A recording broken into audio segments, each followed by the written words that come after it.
ஒரு சிறிய கிராமத்தில் நிஷா என்ற பெண் வாழ்ந்து கொண்டிருந்தாள். அவளுக்கு தங்க நகைகள் மீது அளவில்லா ஆசை. காதணி, செயின், வளையல் எதையும் பார்த்தாலே அவள் மனசு மகிழ்ந்து போய்விடும். நிஷா தினமும் ஒரு கனவு காண்பாள். நான் பெரிய வீட்ல கல்யாணம் ஆகணும், நிறைய நகை அணியணும் என்று. ஆனால் ஒரு விஷயம் அவள் கவனிக்கவில்லை, அது அவளுடைய படிப்பு. ஒரு நாள் தேர்வு முடிவுகள் வந்தன. நிஷா தோல்வியடைந்தாள்.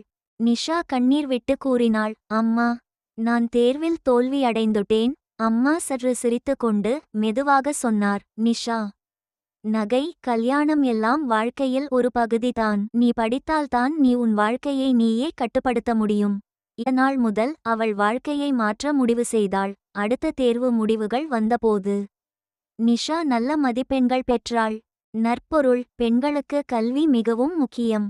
ஏனெனில் கல்விதான் அவர்களுக்கு தன்னம்பிக்கை, சுயநிறைவு மற்றும் வாழ்க்கையை தாங்களே முடிவு செய்யும் வலிமையை அளிக்கிறது.